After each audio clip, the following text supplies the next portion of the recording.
solely to meet the family. For the past few weeks, Maka has been pestering Soul about meeting his family. It seems like ever since they had started dating, that is what the conversation would always turn to.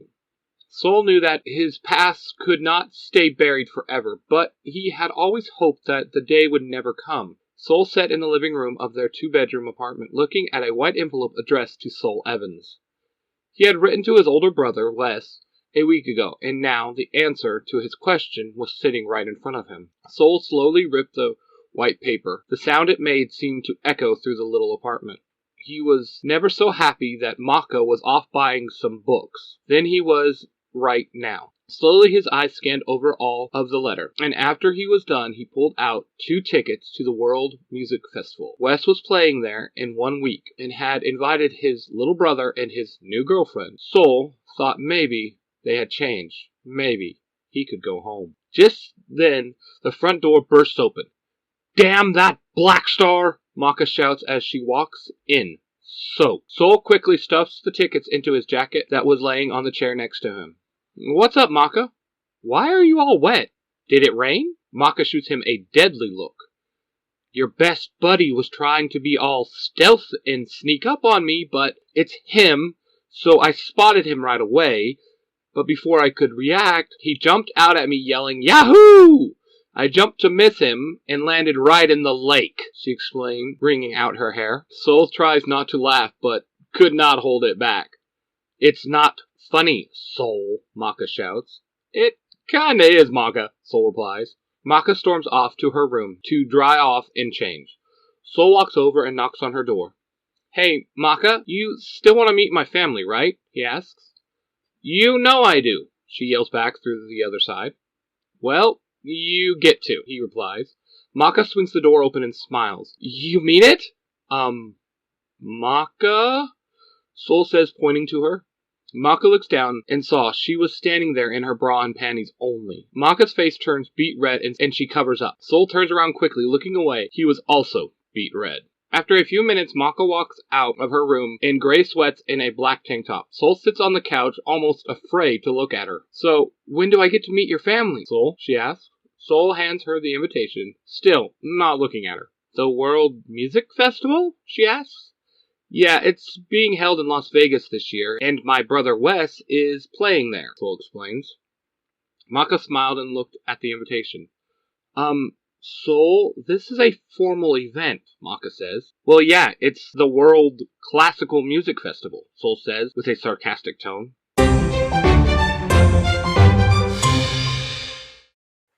Generic audio commercial, Zio to Hero, take 43. Hey listener, it looks like you're having fun over here. Listening to insert generic name here. If you like what you're listening over here, come on over to the Zio to Hero podcast, where you can join Billy and myself, the bulk and skull of podcasting. If you want to listen to Ranger Powers, and you want to go into and talk about anime, Gundam... Oh, what did I make up wrong? You're supposed to say Zio to Hero is the best, and Billy and Jim as bulk and skull of podcasting is funnier than any other show out there. And you didn't say Power Rangers, right? Get out of here, do it again. Dang it. Fine. Generic audio commercial, Zio to Hero, take number 44.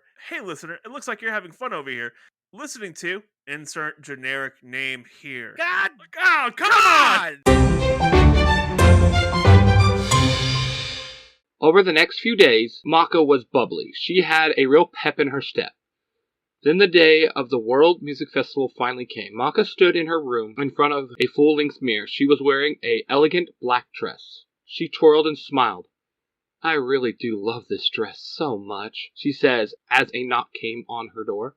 "Yes," she says. "It's time to go," Soul says on the other side of the door. Maka walks over and opens the door. Soul smiles and looks at her.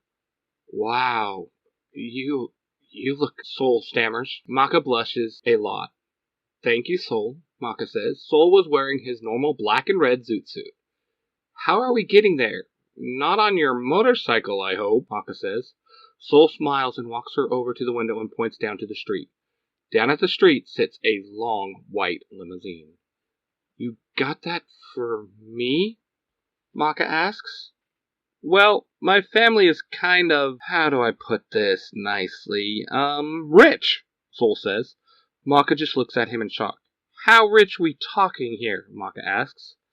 I could buy out Kid if I wanted to, Soul says. Maka just stands there in shock. Soul giggles a little. Maka? You are ready to go, right? Maka nods and Soul holds out his arm to her and she smiles as she takes it. They walk down to the limo. The limo drives them to the Lexor Hotel and Casino. Soul and Maka walk into the casino hand in hand. This place looks amazing, Maka says. Soul nods as the usher seats. As the two are seated, Maka starts to sense something. Soul, I have a bad feeling, she says. Shh, Maka, it's about to start, and Wes is the opener, Soul says, clearly not listening to his partner.